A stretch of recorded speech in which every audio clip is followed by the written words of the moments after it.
Keeper of the Lost Cities, Exile, Chapter 40. Sophie had hoped that, thanks to her enhanced concentration, maybe this would be the year she finally wouldn't be a disaster in PE. But after hours of flying with Sydney and using muscles hadn't known existed, even walking felt like a tremendous effort. At least she'd figured out how to steer Sydney by teaching a simple command, and like left and right, and if you dump me into another pile of sparkly manure, I will cobbler you. But the council expected her to whisk into the sanctuary on Sydney's back, circle the crowd a few times, and then land in the center of the councillors. And Sydney still bugged and thrashed whenever anyone besides Sophie got too close to her. Between the bruises from getting thrown from the back of a terrified alicorn and an entire morning of stumbling and falling because her tired muscles couldn't keep up with the other prodigies, Sophie finally swallowed her pride. She skipped the cafeteria and used her lunch break to visit the healing center. "What is that?" she asked, pointing at the picture of her hanging above the bed she was currently sitting on. Or more accurately, the picture of her in her humiliating Macedon costume in the middle of an awkward dance step at the opening ceremony. Elvin snort laughed. "Figured this year could pay you proper tribute. Just be glad I didn't take Keith's suggestion and name this place the Foster Center." Sandor laughed from his spot in the corner, and Sophie glared at both of them. But it was hard to stay mad after Elvin handed her a vial of achy break and the cooling serum rushed through her muscles and made the pain go away. She'd just have to steal the photo later. "You seem like you're sleeping better," Elvin said, studying her face. "Glad to see that. I was afraid you might be worse, what with." Sophie stared at her hands. She shouldn't be sleeping so soundly. She should be working round the clock, trying to find another clue to get to the truth about the Black Swan. But she couldn't block Sydney's transmission, and Gallicorn's emotions were so irresistibly soothing. No matter how hard she fought to stay awake, sleep always pulled her under, and it was such a relief to have sweet, happy dreams after so many weeks of nightmares. But she was letting Alden down. Every second she wasted was a second she left him trapped in the darkness.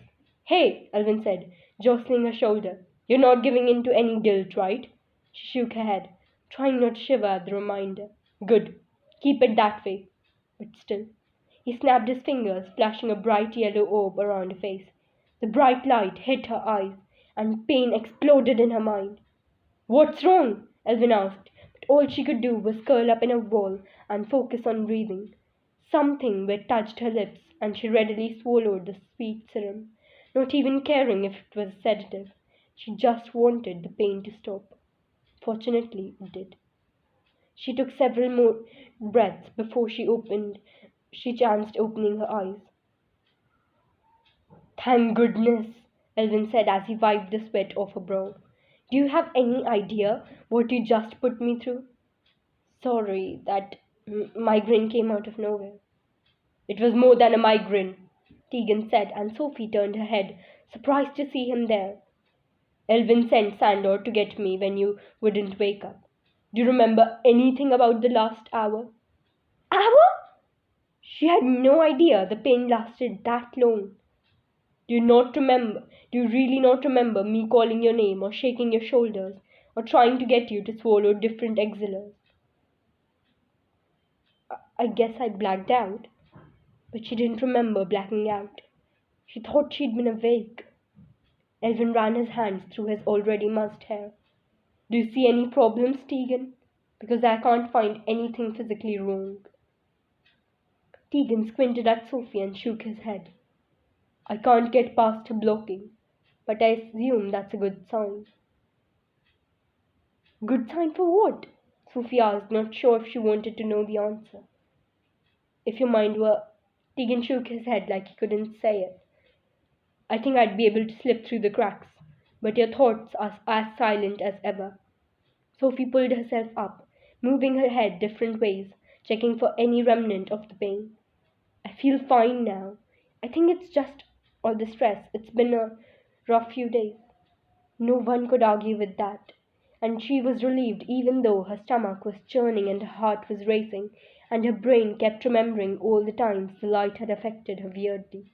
She'd gotten better for a few days, but it seemed worse than ever now. But if Elvin and Tegan didn't see anything wrong, she had to believe that she was fine. She couldn't worry about one more thing. "I think you should go home and rest," Sandor suggested. "If I go home early, Grady and Adeline will worry. And they're dealing with enough right now. I'm fine. Really." Sophie stood up to prove it. "How hard is it to sit through an hour of study hall?" Sanders glared and faltered, but Elvin nodded. "I guess you can rest here until the end of the session. But you're going to rest, and I'm going to check a few more things as you do. Deal?" "I don't like this," Sandor grumbled. Everyone ignored him. Tegan excused himself, promising to see Sophie on Tuesday, and ordering her to hail him if she needed anything. She nodded as she lay back down on the cot and closed her eyes, ignoring the sound of Elvin's fingers snapping. She used the time to try and think of a plan for helping Alden. Her only possible lead was her old journal, but she had no idea what happened to it. The elves wouldn't have left any trace of her existence for humans to find. Would they have destroyed the things she left, or brought them back to the lost cities? She really hoped it was the latter, but she wasn't sure how to find out. Usually she went to Alden with those kind of questions. Who else would know? The counselors would, but she couldn't exactly hail them on her imparter and ask for a favor. Could she? She still hadn't come up with an answer when the bells chimed the end of the session. Sandor tried one last time to convince her to go home, but Sophie thanked Elvin, promised she would hail him if she felt even the slightest headache, and headed to the study hall in the glass pyramid. Dex waved her over to the table he'd saved. Sophie grinned as she took the chair across from him and got a better look at his hair. It looked like he'd stuck his head out a car window going 90 miles an hour down the freeway. How was ability detecting? So annoying! They were testing to see if we were gusters, so we basically spent 2 hours in a wind tunnel. That explained the hair. She glanced over her shoulder, then leaned in and whispered, "You could be taking technopathy instead." "Yeah, and be studying the stupidest ability ever," he whispered back. "It's not stupid, it's awesome. Have you at least told your parents?" "No, my dad would tell everyone, trying to prove that his son's not talentless like him. Or maybe because he'd be proud of you. It's an amazing ability." "You're right, I can play with gadgets. Who cares?" "I do.